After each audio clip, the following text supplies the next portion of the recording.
Assalomu alaykum hurmatli obunachilarimiz. Bugungi videorolikimiz Urganch shahar vokzali yanında, ya'ni Admin Polomuz ro'parasida shu oqshom ko'rsatib o'tgan yerimizda yana bir do'konimiz chiqdi.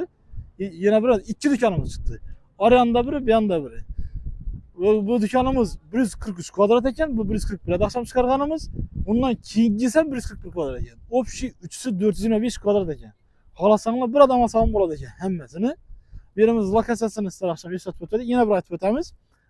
Ko'ran Sadat to'yxona, hozir Admin Polov bo'ldi.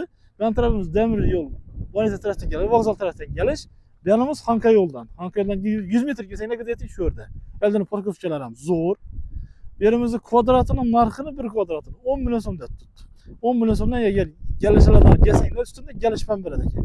Hammasi desanglar, hammasi xohlasanglar bo'lib sotadi ekan. Hamma aytamiz, eslatib o'tamiz, kimda kim ko'chmas mulkini, natural binosini, kvartirasini, hovli joyini sotib olmoqchi bo'lsa, shu ekrandagi nomerlarni o'zingizga to'lasizlar. Reklama aytisham, sotib olisham yordam beramiz.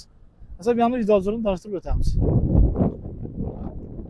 Eshiklarimiz, shisha eshiklardan qo'yilgan 103 kvadratni aytib o'tgandik, 143 kvadrat. Berimiz xohlasanglar xohlagan biznes ochishlaringiz mumkin. Oldindan parkovkasi bor, orqasidan bor.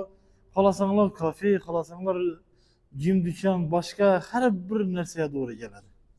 Har bir biznesga to'g'ri keladi. Narxlarni aytib o'tdik, oqshom videomizda ham aytdik. 1 kvadrati 10 million so'mda turibdi, kelishalar ekan. Bu 143 kvadrat ekan birimiz. Bu yanimiz orqamiz bu, oqshom kunimiz podyezddan chiqadi. Bu to'g'ri orqaga chiqadi ekan o'zini. Birimiz to'g'ri orqaga chiqasizlar ekan. Akşam aytib o'tganimizdek bu yerlar olinsa, bir katta parkovka bo'ladi. Bolalar o'yingohi, yana balabatlar hammasi solinadi.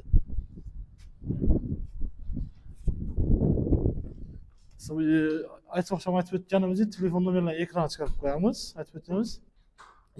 Kimni qiziqtirsa shu ekrandagi nomerlarni o'tkazib, ekran nomerlarini chiqarib qo'yamiz. Kimga shu videomiz manfaatli bo'lsa, kimga yoqqan bo'lsa bir like bosib qo'yishni unutmanglar. E'tibor uchun rahmat.